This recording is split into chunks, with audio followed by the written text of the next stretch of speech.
Hello, everyone. Welcome to our third event of the Race and Place Learning from the Past and Looking to the Future series. Today's guest, Robert Vargas, will be exploring the role of redistricting and local government practices aimed at resisting social change. My name is Jerica Logan, and I am the Outreach Coordinator at the Center for Urban and Regional Analysis, otherwise known as CURA. I will be your host for this event. If you require closed captioning, you will find a box at the bottom of the screen called CC. Click the box and select Show Subtitles. This will allow you to see the subtitles during the presentation.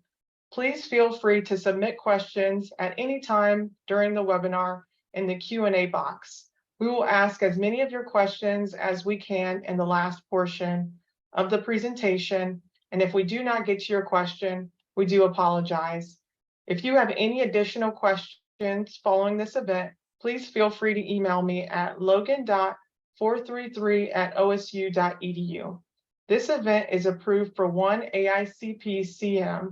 To claim your CM credits, log into your My APA account on the APA website and enter it into your online event CM log. There will also be a brief survey at the end of the webinar.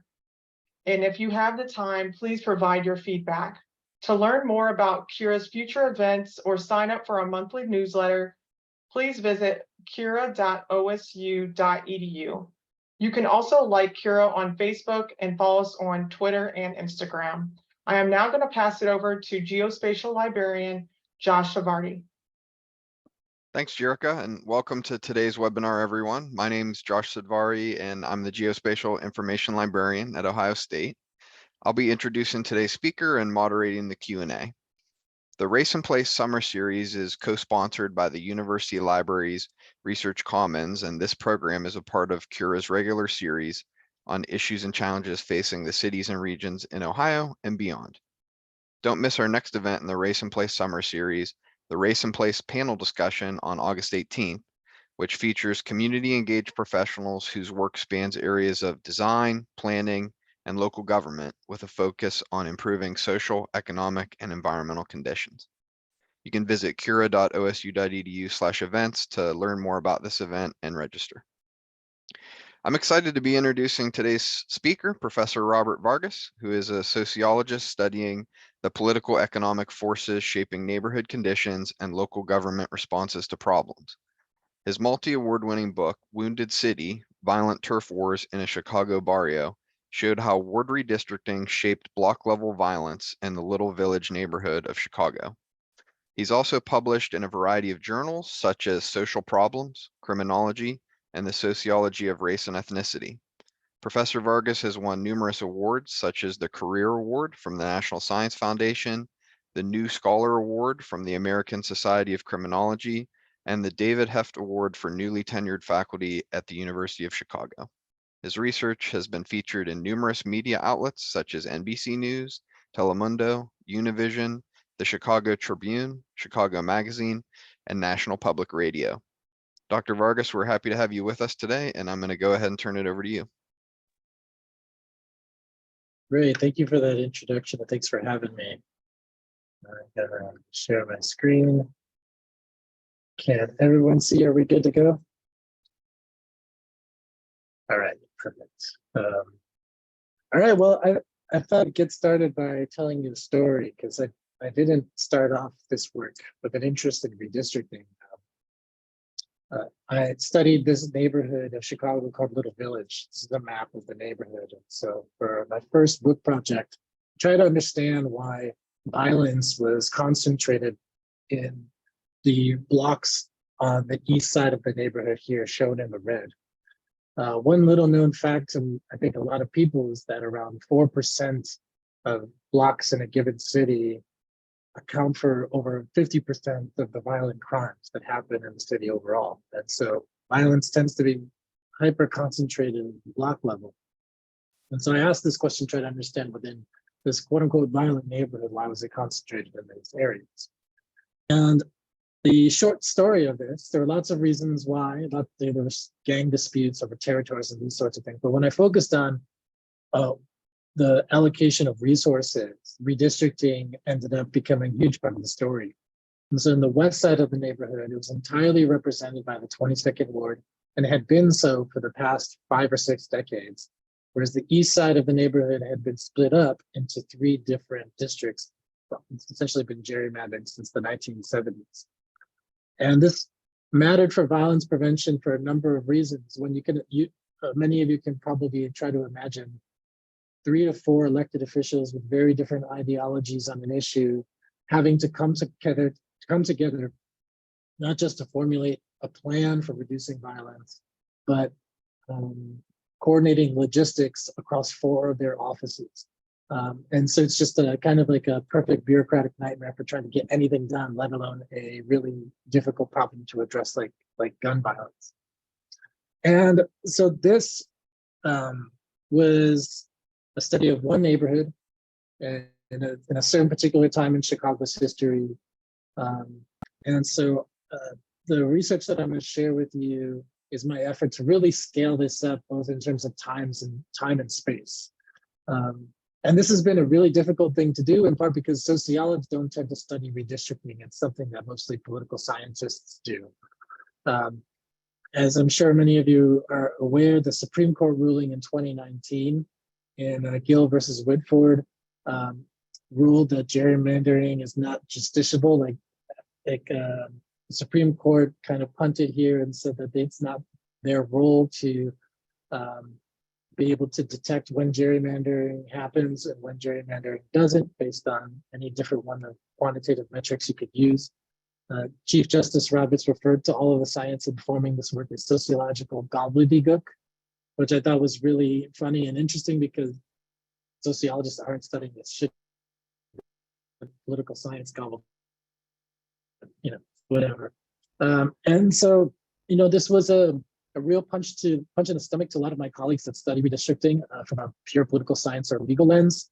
But the way I see it is it's an opportunity for other social sciences more broadly to rethink and reconceptualize what's at stake with redistricting, other than just elections and the kinds of things that partisan parties would be interested in. And so, just a quick description of what a sociological approach to redistricting would bring.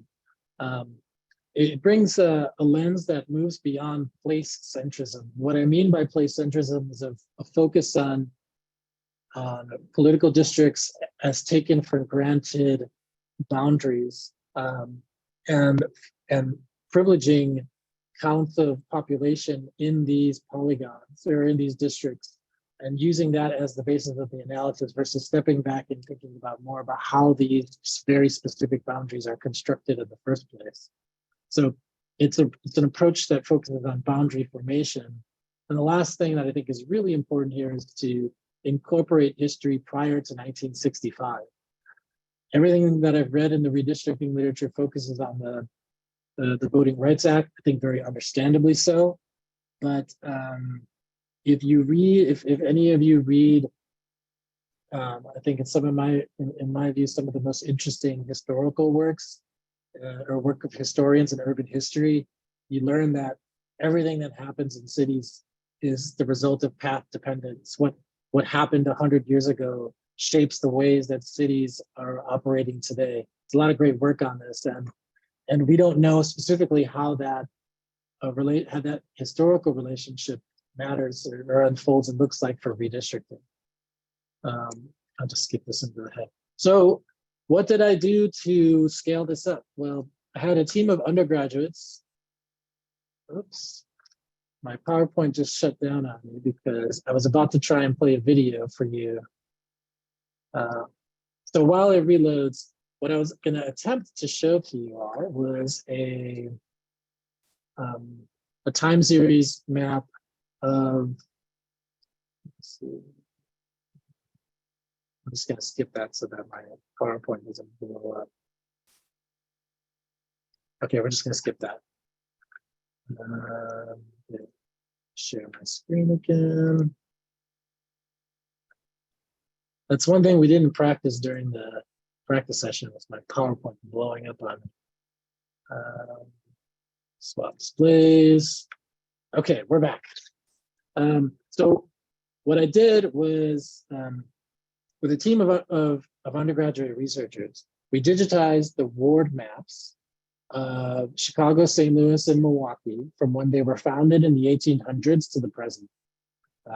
This really allowed us to take an unprecedented historical approach to understanding the changing shape of wards, political districts, and their movement across different areas, and also dig into how much they've changed, the characteristics of the communities underlying these districts, and why some of them changed and some of them didn't. And so we use these three historical data sources to ask a broad exploratory question of what are the social consequences of redistricting for communities, for urban communities. And so the rest of what I'm going to talk to you about today are two studies. The first study is a work in progress. I've been working on this paper for a few years, and we're close to resubmitting it somewhere. I think we got the right angle to it. And then the second is one that we recently published in Social Problems. The first is on redistricting as a legacy of racial and economic inequality, and the second on redistricting as social control. Okay, so really quickly, why Chicago, Milwaukee, and St. Louis? So there's one practical reason, is that these three cities had archives that they did a great job of maintaining paper maps of the political boundaries dating back to when they were founded. Another reason is that a lot of cities tend to change their form of government. So, for example, when we looked into doing this in Indianapolis, I think had moved from being a municipal government to a combination municipal county government. Sometimes city councils are based on at-large districts, meaning that there's no geography-based representation. It's all just basically 10 people who run for 10 slots representing the whole city. And so there's tremendous variation, and Chicago, Milwaukee, and St. Louis allow us to go the furthest back with a geographic analysis. And they're all within the same region, to lend you to expect similarities, such that when you would find so that if you find differences, then those differences actually might be analytically meaningful. And the last reason why we chose these cities, that they vary in the size of their city councils. Chicago has 50 wards, St. Louis 25, and Milwaukee 15.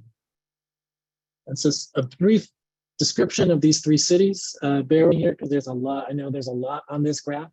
This is a time series graph of the total number of wards in each city.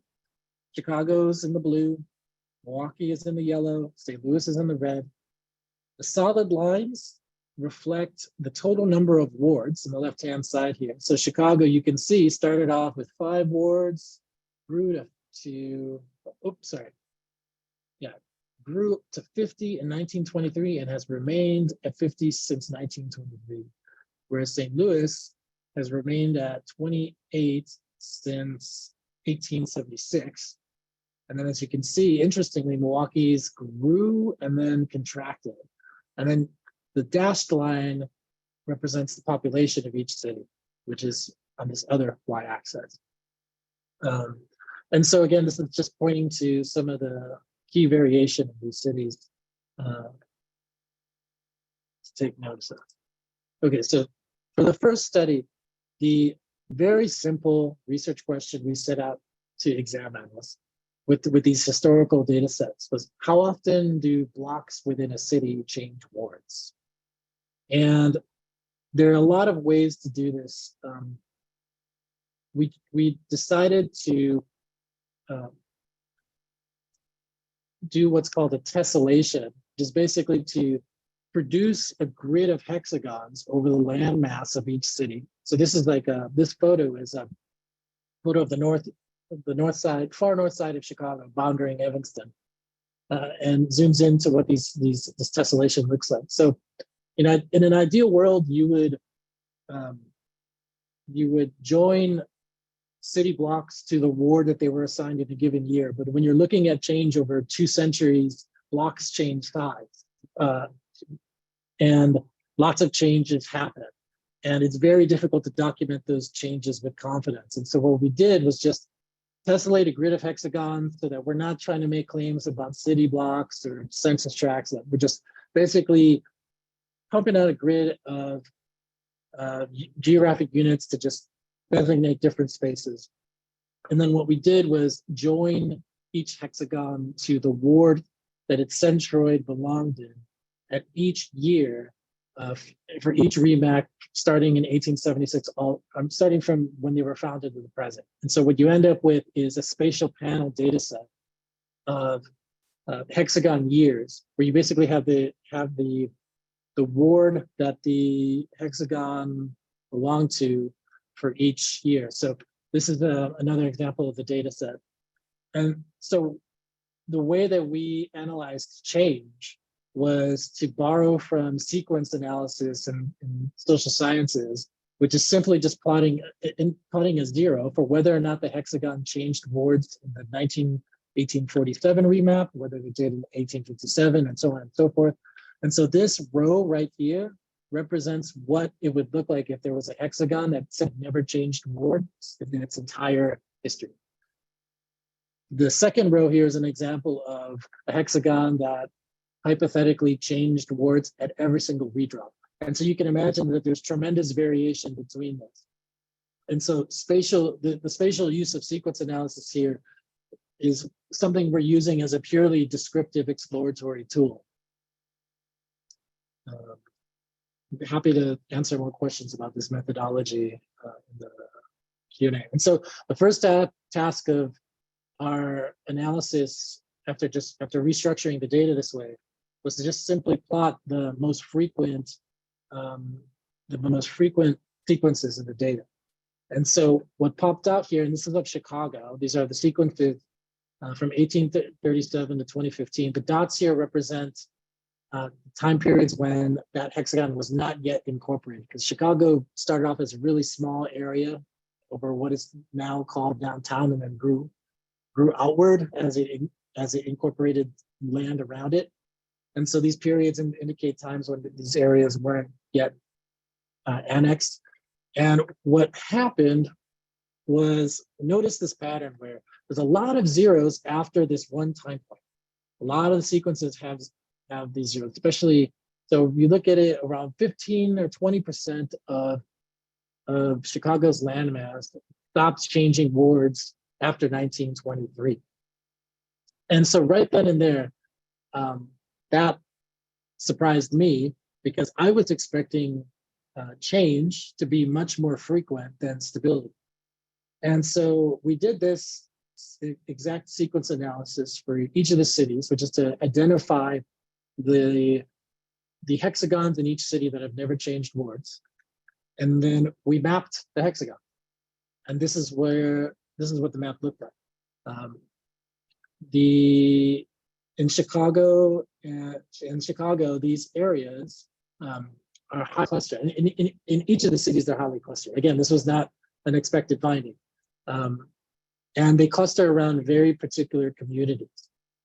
And so in this map of Chicago, these hexagons have never changed wards since 1923.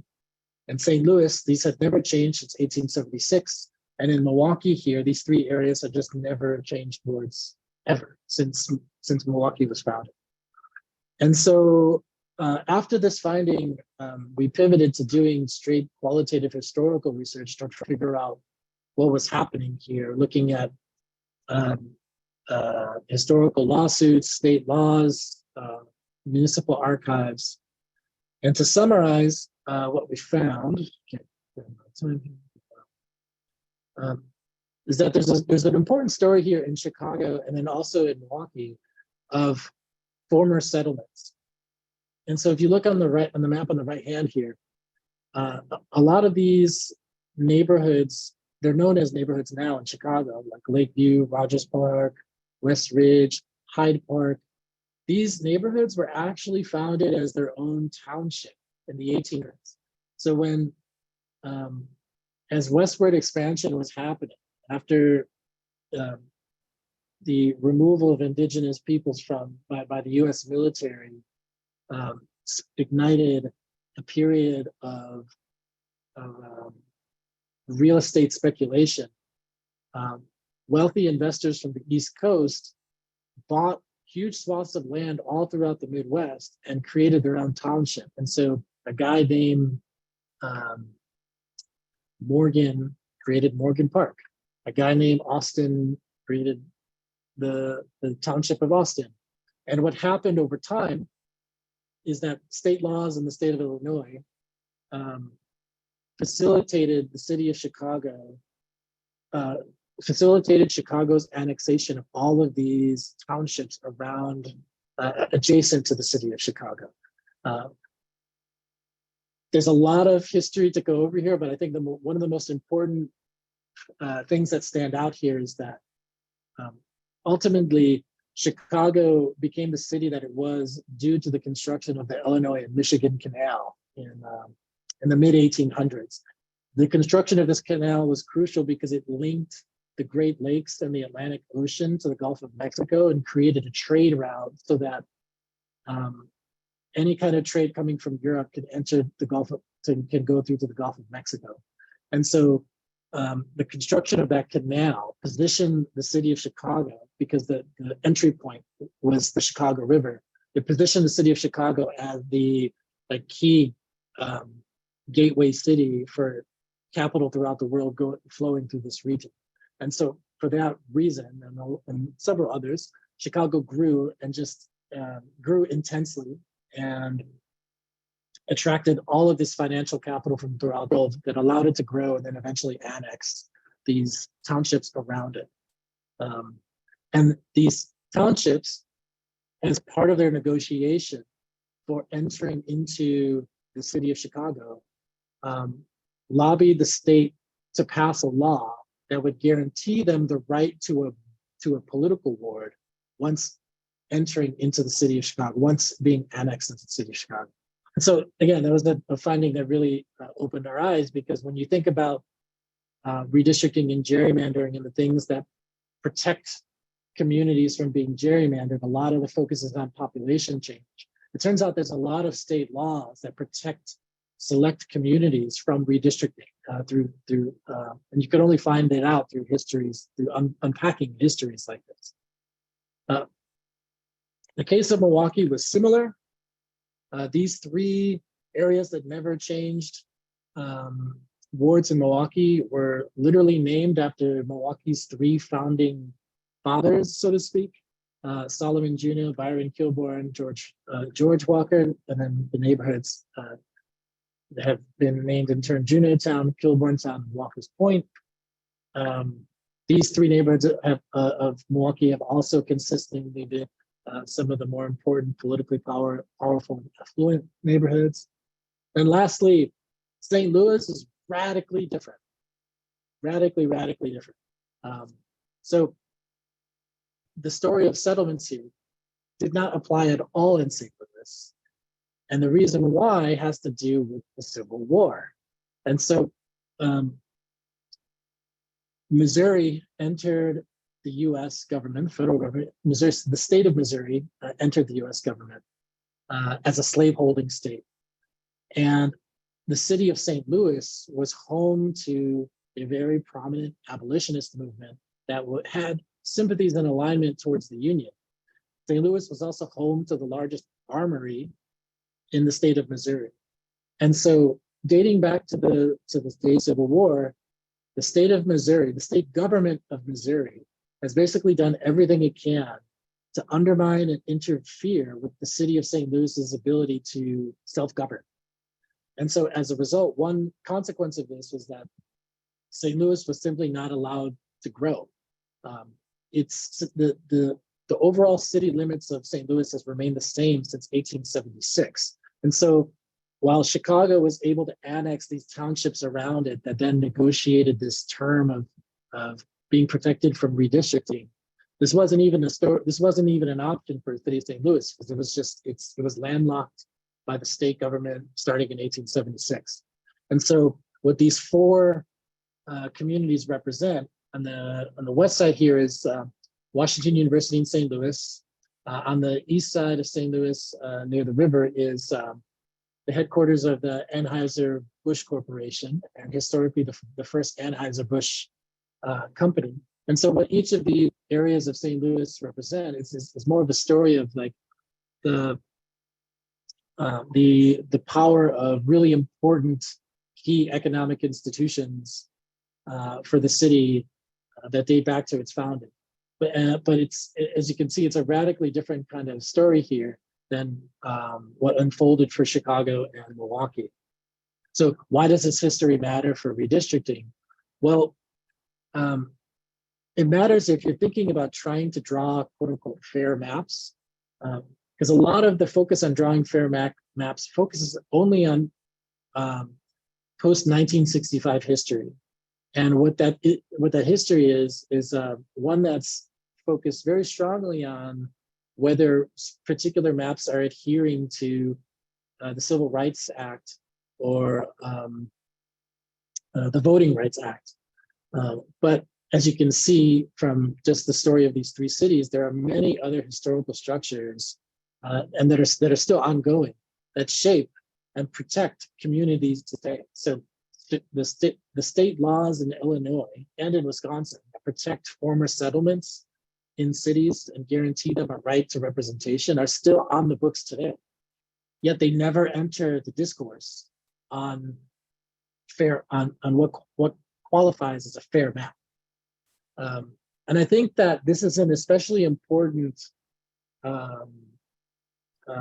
finding history to tell, because without incorporating this history, the discourse on fair maps and redistricting, it obscures and naturalizes the deeply historical advantages that a select few communities in each city has benefited from for over a century. And I think another key part of why this is important is that it helps to explain why we continue to have these very oddly shaped minority majority districts in cities and states throughout the country. And there are many who make the point that in a city or a state, certain districts have to be drawn very creatively or straight up gerrymandered in order to create, for example, an all Black or an all Latino district. But what that kind of approach does is it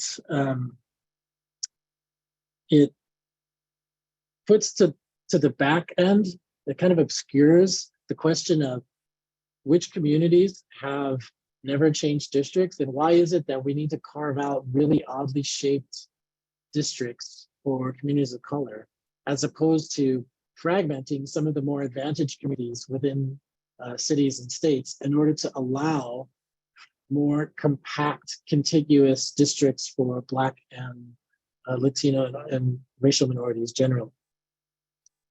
Okay, study 2, the racial and economic foundations of municipal redistricting.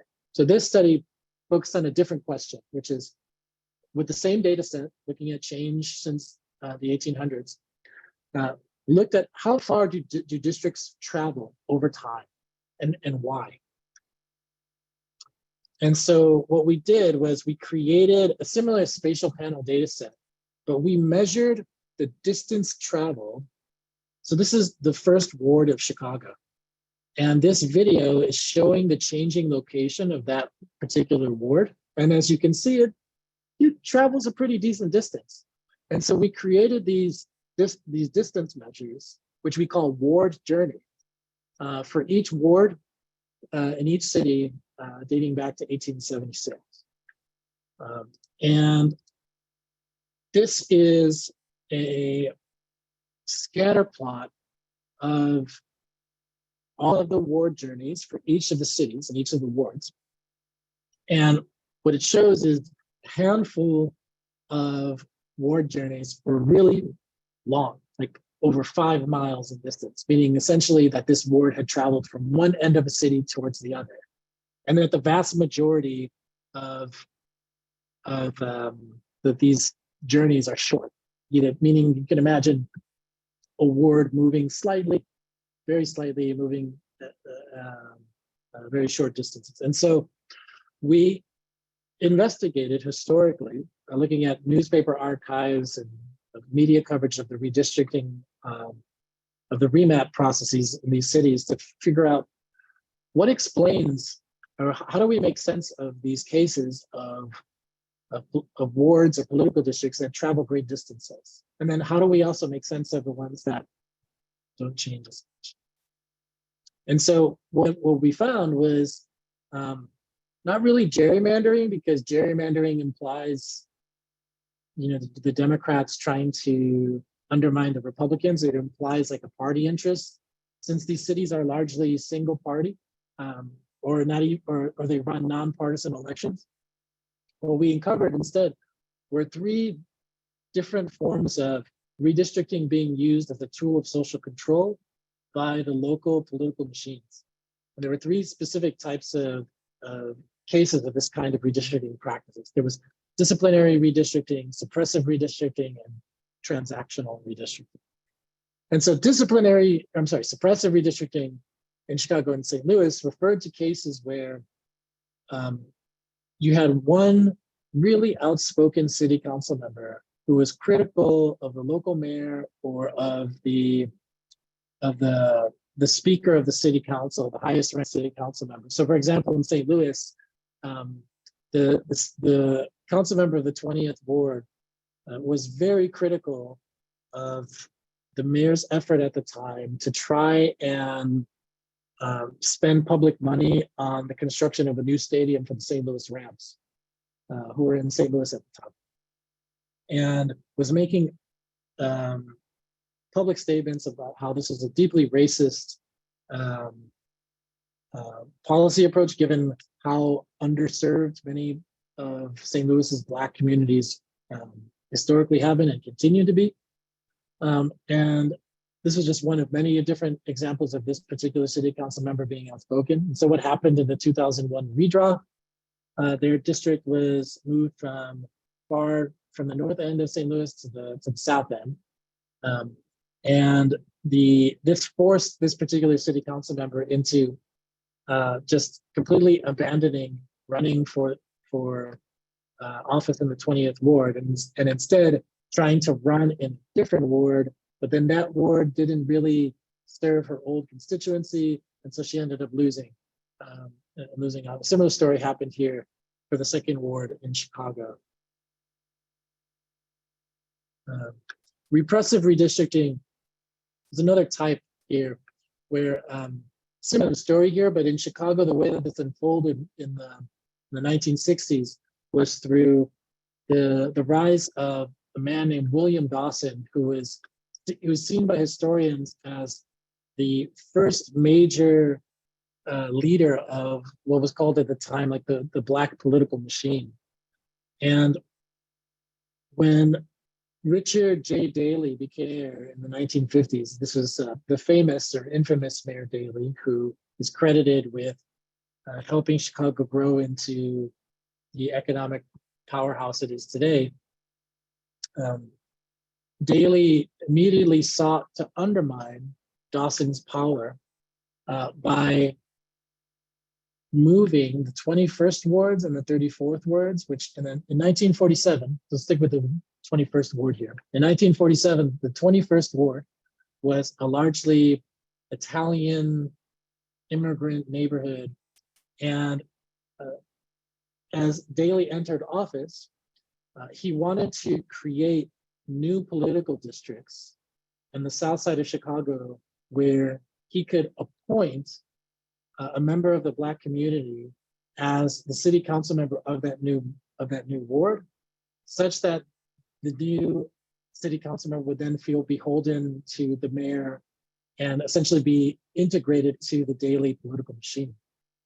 And this was a way that Mayor Daley tried to undermine Dawson's power, because Dawson's power at the time centered on his ability to effectively organize all Black elected officials around a particular stance or voting issue. So what happened in the 1961 remap was that Daley essentially ended the career of an Italian city council member and said, "I'm moving your ward from the close to downtown area to the far south side.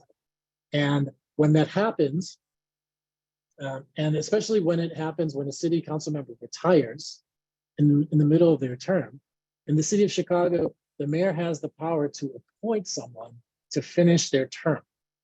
And so when in both of these cases, when the north side white ward was transported to the south, to the black south side, the white city council members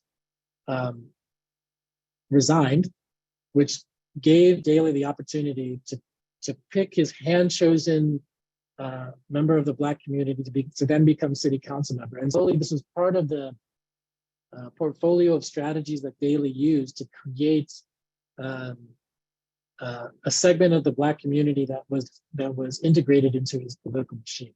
And so this is called a repressive redistricting because it was very much aimed at trying to undermine the power of a more independent black political leader, specifically this historical figure, William Dawson. The last example here is transactional redistricting in Milwaukee. This is similar to the story I told before with Chicago and the negotiations with neighboring townships. So in 1931, the towns of Granville and Lake were considering being annexed into the city of Milwaukee. And so as part of the negotiations for entering into the city of Milwaukee, Granville and Lake were granted the 19th and the 20th ward entirely.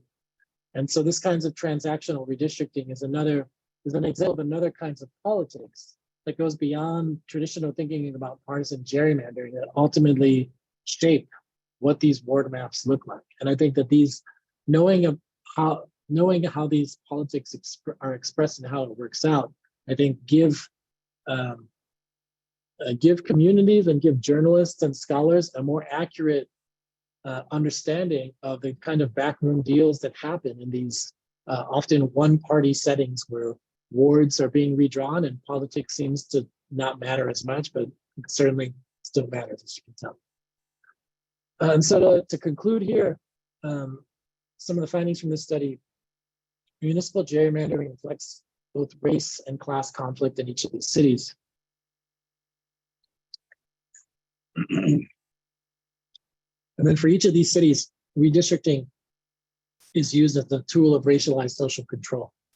And so one of the reasons why Granville and Lake wanted to have representation in the city council was that in that time period, Milwaukee's black population is increasing rapidly. Its white population is decreasing rapidly. There's a lot of concern from white residents in Granville and Lake over the growing black political power in cities. And so this is one of the ways that white communities insulate themselves from this. And lastly, just simply the fact that historically, elected officials that tend to be very outspoken on issues of racial justice or even economic justice, like in the case of Chicago, the guy whose city council, or the guy whose ward was transported from one end of the city to the other, was deeply critical of Mayor Rahm Emanuel and his investments in the ways that Rahm Emanuel's investments in Black communities was contributing to gentrification as opposed to investments in the communities themselves. And so this city council member's career was ended when his district was transported. And so redistricting is a way of established political machines to punish some of the most outspoken, and often, most of the time, these are like the far left elected officials, which I find very curious because throughout history, each of these cities has city council members that I would say are on the far right of the political spectrum through their overtly racist or classist statements about how they think the city ought to operate, and never have those city council members ever been subjected to this kind of this kind of a punishment for redistricting. So to wrap up, a few points on the broader implications here. So on the social consequences of redistricting, I think overall this work is important because it allows for the public to engage local government and philanthropy in ways that illuminate the broader consequences of redistricting for the everyday things that people care about. I think that redistricting there's a lot of attention paid to its consequences for elections, and I think that's obviously important, but there are many other dimensions of it. Like the fact that in the stories that I've shared so far, like redistricting is also embedded in the law and the way that the law protects historically privileged white affluent communities, and then and how it continues to disadvantage Black, Latino, and working class areas of cities. It allows it also allows local organizations and activists that are trying to do something about it. It allows organizations to use a discourse that might energize more people into doing something about it. So you have to bear in mind that the average turnout in a municipal election is around anywhere between 20 and 40%. And so already, I mean, if you're trying to sell the importance of redistricting solely on election outcomes alone, then you're working with a very, very small fragment of a city's population. But if you can show how redistricting matters for historical racial injustices or historical economic injustices, which there's a lot of attention paid to these days, then that might actually generate more interest from organizations and activists and everyday people. Lastly, some implications for social science. I think redistricting, and more broadly, like the spatial analysis of geographic administrative units, like wards or police districts or school districts or tax increment finance districts. Studying geographic administrative units offers a powerful, and especially if you could do it historically, it offers a powerful insight into how race and class and political economy continue to shape city and community conditions. I think that overall, in the broader umbrella of the work that I'm up to, all of this body of work is trying to tell a broader story about how a lot of the urban inequality and injustice that we talk about today, that's ongoing in cities today, is rooted in the histories of urbanization. And I think, and what I mean by that is the histories of how cities formed. And I think that this is crucial because I think a lot of lip service gets paid to terms like root causes. And root causes implies a tree. And it kind of implies that each city is a tree. And it kind of implies that each city is the same tree. But I think that focusing on the histories of urbanization, as opposed to broad, generic, kind of meaningless term root cause, focusing on a history of urbanization really allows you to dig deep into the histories of each particular city, allows you to see what is unique about each particular city. And lastly, it helps to generate discussion about the systems level oriented thinking that's required to address these problems, which operates in contrast to more behavioral economics approaches that tend to focus on trying to tinker with individual people's behavior. Like, how do we get people to become more or less delinquent? How do we get more people to be more or less of this particular thing? And when you look at these histories, you see that historically advantaged communities tend to think systemically. So when a community like Granville or Hyde Park is considering getting annexed in the city of Chicago, it thinks, okay, legally, how can I ensure some legal protections for myself? That's systemic oriented thinking that I think this kind of work helps to bring into the discourse.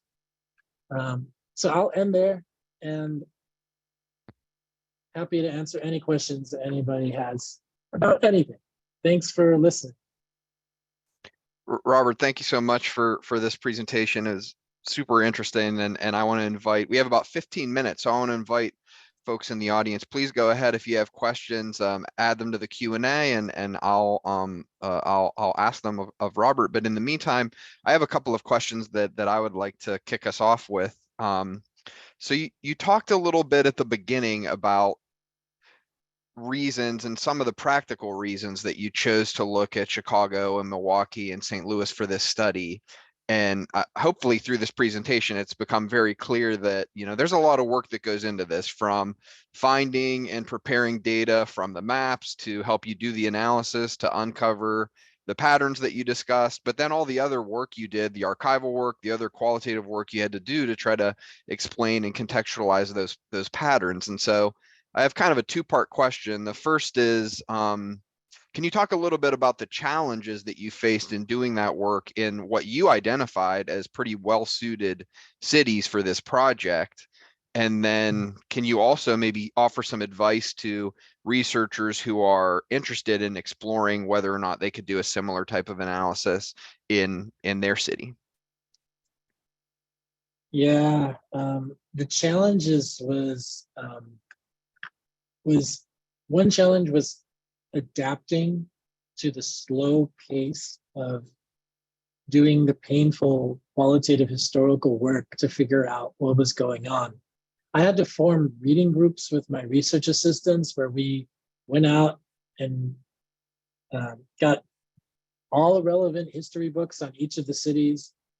I focused on the ones in Chicago. I had a team focusing on the ones in St. Louis and another team focusing on the ones in Milwaukee.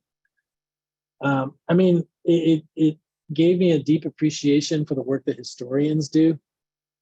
And so just, it's, the challenge is to do this work well. There truly is just no substitute for the time investment that's required to really understand what is happening at a place over such a long period of time. Because it's occasionally I'll see these studies published in like Science magazine or some major reputable journal where they use spatial analysis based on archaeological data of Mayan cities, and they deduce all of these big grand theories of what was happening. And I just talking to some of my colleagues who are archaeologists, they want to throw up when they read that work, because it totally just obscures and gets the history completely wrong, and ends up telling a story that's I'd say more inaccurate and harmful than is helpful and useful. And so I think that I was fortunate to, I'm fortunate to be at a place like UChicago where I have great colleagues in all the different departments who are experts in these areas to kind of guide me. But I think that the challenge, I think, especially if you're not an academic and you can't just walk over to a colleague in the history department, is finding historians to collaborate with. Because the case in point, the key of this is that the first study that I shared with you, we've been working on for probably about 4 years.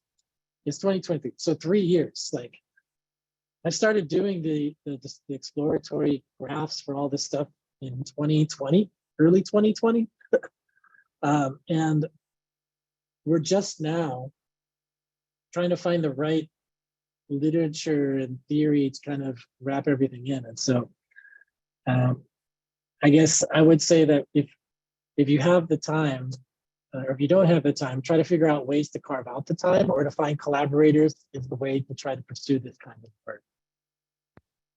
Thank you, thank you. One of the other questions that's come in from the audience is, do any of these cities now have nonpartisan committees that oversee the redistricting process?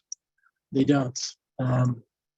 Each city still has their city council drawing the districts, and there was an effort to try to do this in Chicago that completely fell flat, and it was a well-funded effort. It turned out, I learned through back channels that it was Republicans who were funding efforts for an independent commission in Chicago. So they failed, and they failed for interesting reasons. And I think the map that was ultimately passed in Chicago, I don't know about this in St. Louis or Milwaukee, but the map that was ultimately passed was called the Racial Justice Map. And it was a map that, once again, essentially preserved all of these historically advantaged areas, and then continued to draw these very gerrymandered wards in Black and Latino communities. And it just speaks to how entrenched the discourse is on these things, and the ways that the languages of race and inequality gets used for all different kinds of purposes in these spaces. There's a couple of questions and comments, and so there's a two that I sort of want to combine here because they go sort of along similar lines of thought. But one is maybe for future discussion, it could be interesting to combine these data with work being done on racial covenants in housing. And so there's some links that this guest has added for St. Louis and Chicago and Milwaukee projects there that can be found in the Q&A. Absolutely. I'm going to share my GitHub because I have all the shapefiles for what we did here publicly available. So short answer is yes, I'd love to do it. I don't have the time to do to do any of these things, but I very much do want people to do this. So I'm going to share in the webinar chat a link to our GitHub page so that you can access the shape files. And yeah, one thing that, so yes, short answer is yes. In addition to the covenants, I have another projects where we're looking at the historical location of homicides in Chicago. There are a couple of good databases there, but absolutely, I think that the more that these historical data sets can be merged with others just to paint a deeper portrait of what's going on, the better. To follow along those lines, there's another question. Is there a relationship or commonalities between redistricting, the phenomenon that you're describing, and redlining in urban history or in these particular areas? I'm sure that there is. I haven't been able to tease that out. I haven't seen any of that come up directly in the archival stuff I've been reading. It's just that I could be reading the wrong things. But my guess is that there is. And if I had to guess, it would be that, I guess one hypothesis I'd have is that communities that were former settlements, like Hyde Park or Lakeview, might have more of these restrictive covenants, or might have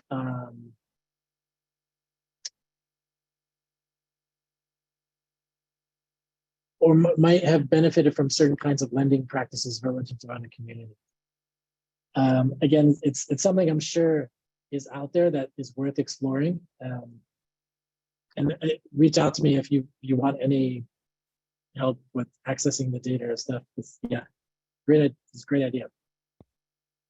We have a comment. Shout out to sociologists doing work that isn't often done in sociology. I'm a sociology graduate student at Ohio State, huge fan of thinking out of the box, pushing research into new directions. Presentation was awesome and informative. Thank you. So I think you talked a little bit about Awesome. the beginning. Okay. We have about Yeah. 5 more minutes, and so I definitely invite other questions. I wanted to ask you a couple of related ones. You talked very briefly at the end, sort of like what you think are some of the key takeaways that civic groups or policymakers might learn from work like this. I want to give you a chance to expand on that if you want. And then I also wanted to just ask, has there been any engagement or reaction from current municipal officials or residents in Chicago, St. Louis, Milwaukee, based on what you found? So I haven't done much in St. Louis or Milwaukee, but I have in Chicago. And what's interesting is that individual city council members have been interested in my work as it relates to their efforts to try and justify the proposed new shape of their particular ward. And so, for example, I was asked to, and I think it's fair because like, I think this particular city council member was trying to do their best job to hold town halls with the different neighborhoods within the ward. And at each of the town halls, he had 3 different panelists. He had someone talk about the legal constraints. He had me talk about the history and somebody talk about something else. And I basically just shared the map of what that particular ward has looked like historically. And that was what they were mainly interested in.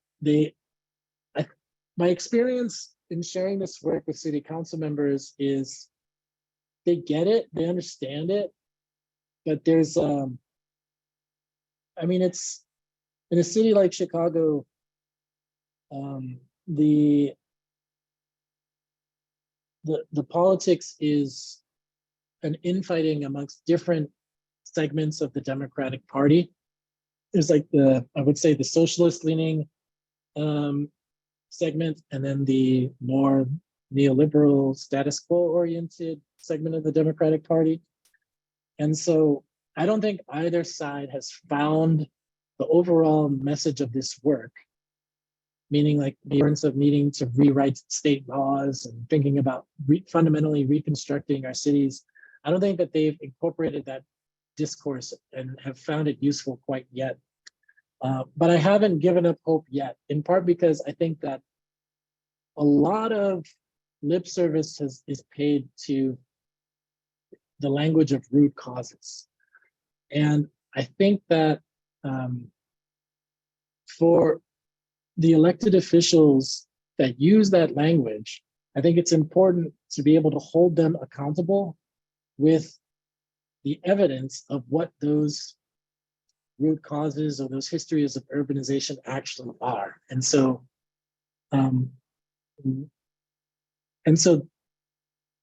the historical redistricting findings, I think, are part of a broader umbrella of things like redlining, things like restrictive covenants, that can help tell a story of why systemic structural changes need to happen, or why they need to enter the policy discourse.